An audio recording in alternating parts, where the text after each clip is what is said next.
Hey there and welcome. It's Dr. Kris Albert. I'm glad to see you here in the Turning Points leadership community. Thanks for being here.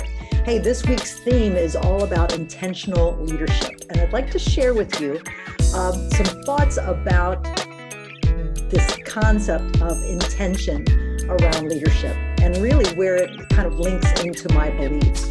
So I gained this insight first when I was a teacher. And when I was a teacher, what I realized is that I could go through the day with my students, and the students were happy, and I was getting, covering the content, and the administrators were pleased, and the parents were pleased, and everything was really, fine and good. And for all intents and purposes, you would have seen a teacher that was doing good work. And then the more I studied my craft, and in my case, it was a specific methodology for music literacy. It's called the Kodai method. But the more I became intentional about my practice and about knowing why I was doing what I was doing and how I was going to go about it and being intentional, the more I noticed, one, I was more effective.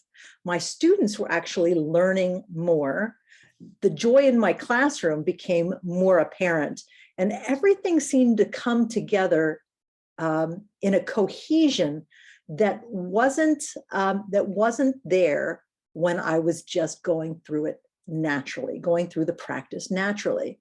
And since then, in fact, I always wanted to write a book called The Intentional Teacher, and I never did. But after my 30 years in education, as I went into this work of leadership coaching, I realized that intention is really the secret sauce for anything that is going to be excellent or exceptional, right? And when I say that, when I say intention, an intentional leader, we've got a lot of good leaders out there that are leading naturally.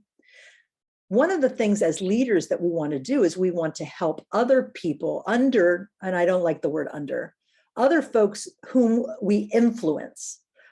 We want to influence others to step into their leadership as well.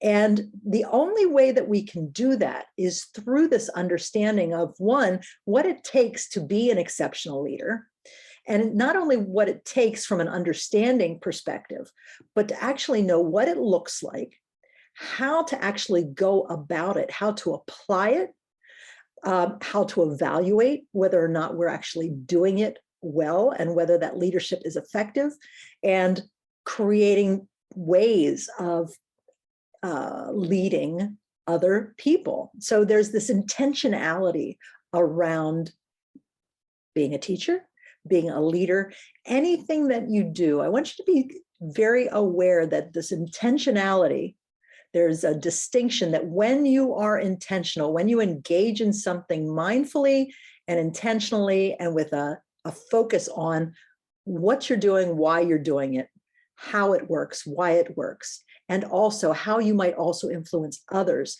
to be able to carry that forward, I believe that you're going to see an uptick in your leadership effectiveness. So this week's content is all about being an intentional leader. And so I invite you to think about yourself as a leader in whatever your sphere of influence is, and think about how you are being intentional and purposeful as you lead yourself, lead your family, lead your community groups, lead your organizations, wherever you are, wherever you have the ability to influence folks, that sphere of influence that you carry. So think about that. I'd be really eager to hear your thoughts about intentional leadership. Stay tuned to the channel this week, the Turning Points Leadership Network this week, so that you can also continue to think about this concept of intentional leadership and why it's so important. Again, thanks for being here. Have a great rest of your week and take care. See you soon.